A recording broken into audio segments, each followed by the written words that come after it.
40 staff, they hired 28 luxury ensuite bedrooms. It's got a health suite with a spa, sauna, and steam room, and couldn't be better located in Portrush.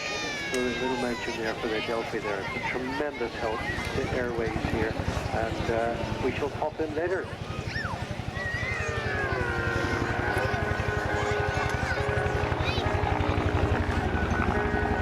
Well, ladies and gentlemen, now please welcome, yes, not just the ride of the Valkyries, but two unique helicopters in the guise of the Huey and the Loach.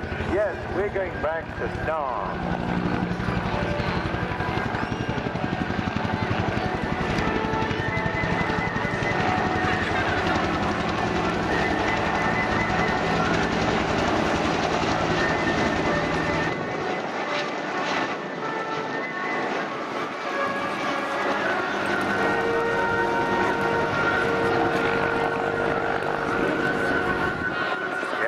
Now breaking apart, but you'll see an extensive display now of both these unique aircraft over the next 11 or 12 minutes.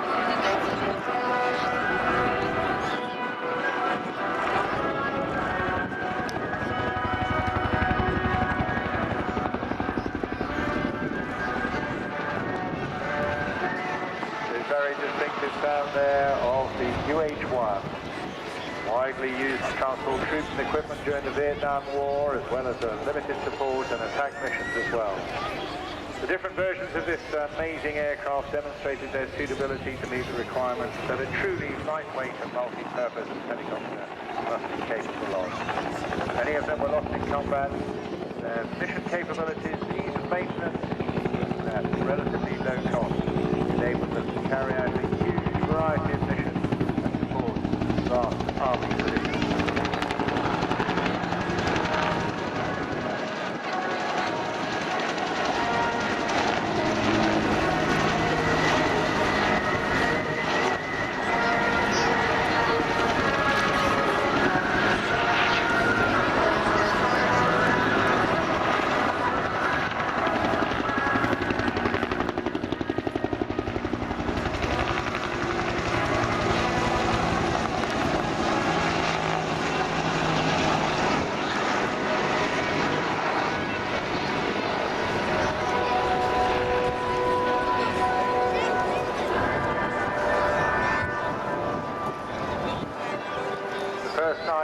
Pre-production HU1 helicopters, standing for helicopter utility, and the derivation of the famous nickname Huey was a great success, and the supply of the first aircraft began in June 1959. They then went on to have a nickname, various types, Victor, Two Carrier, Hog with the Gunners, and Iroquois. The A models were the first to be sent to Vietnam as part of the Tactical Transportation Company, which arrived at Saigon Airport in San Francisco at the beginning of 1963 to facilitate what we now know was a vast troop deployment.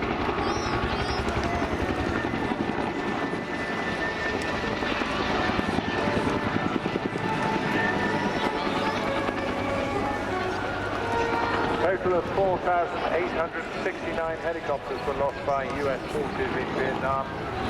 US Army Hueys took the biggest part of these losses, a total of 2,591. Of those, however, only 1,200 were actually lost in combat, 1,300 were lost in operational accidents.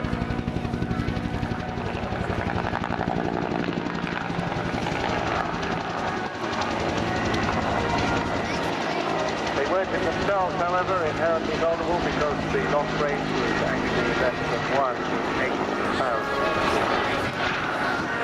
The losses reflected their incredibly heavy use and not their fragile nature at all. The heavy use also leads to fatigue that also contributes to the high accident. Huey production reflected the course of the war in Vietnam.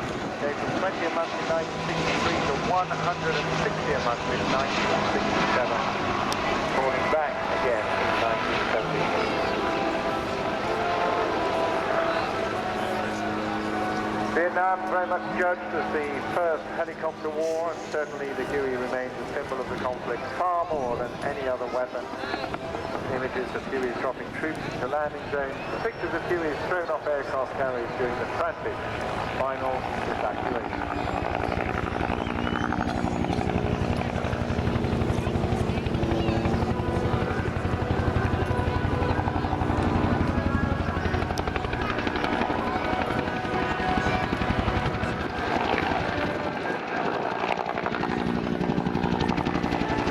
Aircraft was manufactured in 1972 and purchased by the US Army in the same year, serving until 73. Joined the 129 Assault Helicopter Company in Vietnam and flew 108 flights and 559 combat hours before returning to the US in February 1973. There he served with the Army National Guard and various other support facilities until it went into complete restoration in 2003. It's now the only flying Huey in Europe with a Vietnam history.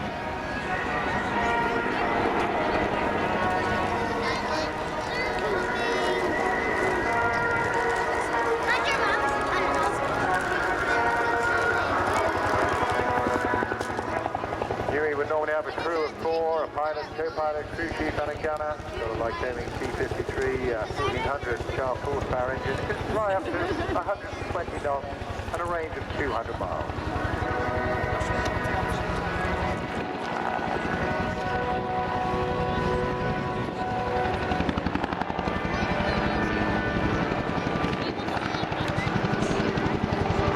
Alongside it now you see the Loach, derivative of a OH-6 Cayuse aircraft, the Loach company. Army basically the designation of the Loach Day by Dick Spartan, Huey being flown by Neil Airy. The Loach, a single-engine light attack and observation helicopter with a 4-bladed main rotor, first flew in 1963. Total of 1,420 were produced.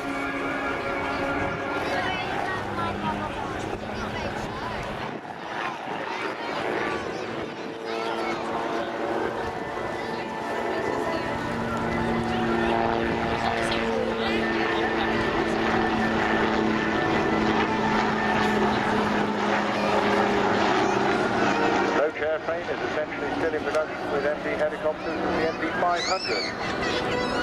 Still in service with the US Army as an MH-60. One you see today was issued to the US Army in 1969 and served in Vietnam with the 20th Castle Company. Hit by enemy fire in August 1970, receiving damage to the underside of the fuselage.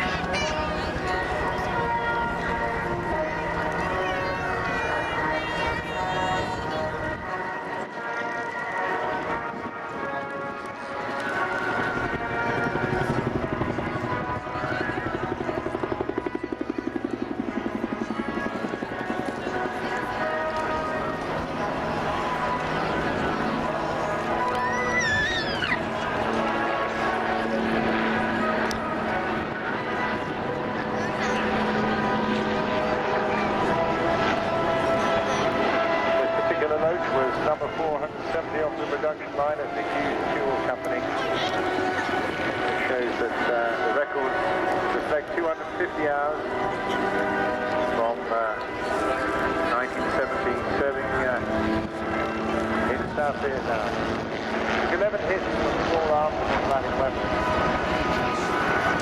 So very luckily the armour plating provides protecting the crew. No one was actually wounded in action.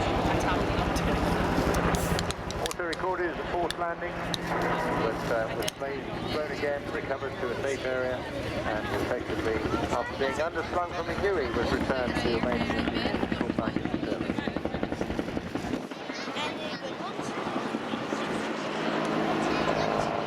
After the war, the aircraft was allocated to the National Guard, served with various National Guard pupils there.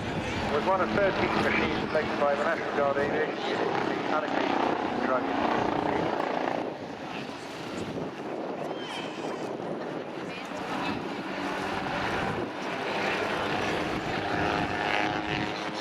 Additional modifications were made with including a higher powered engine, new transmission system, new main rotor and tail rotor systems, and also upgraded internally with new avionics as well. Served with 13 other aircraft from Alliance Airport at Fort Worth and was sold off at auction in 2004. Once it was put into storage, it was then that Phil Connolly, who owned both of these aircraft, brought them, not only purchased them, but then brought them back to the UK and restoring them. See both of these outstanding examples from the Vietnam era here at Portrush today.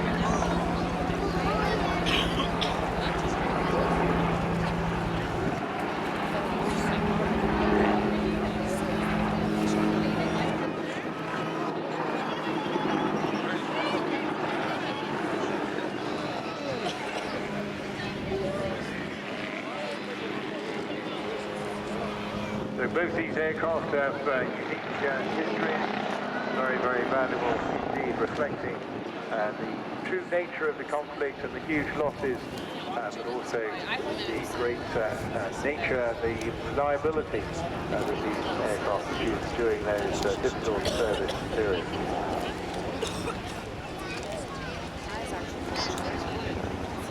And also, as far as the Loach is concerned, an interesting record of an M134 7.62 gun having been mounted on the port side of the aircraft.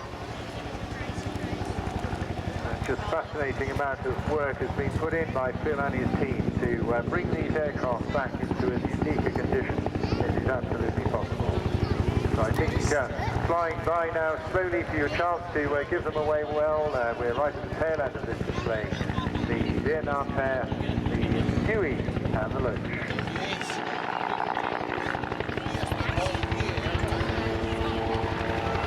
So what have you got? Hats, coats, ice creams, umbrellas. Do give these guys a few days.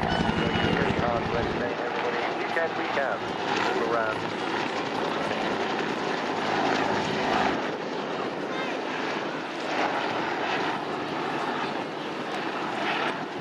Now, what these aircraft and their pilots are going to do, they're going to relocate these aircraft to the helicopter landing site on the tennis court. So you just give them probably 15 or 20 minutes, and then you'll get a chance to go and visit them and look inside them. And I can assure you it's well worth it. These are absolutely outstanding aircraft, and a real pleasure to have got them here today. So I think, yeah, looks like one more pass. So this is it. Dick Barton, Neil Airy, thanks to Phil Connolly, the owner, who sadly wasn't able to join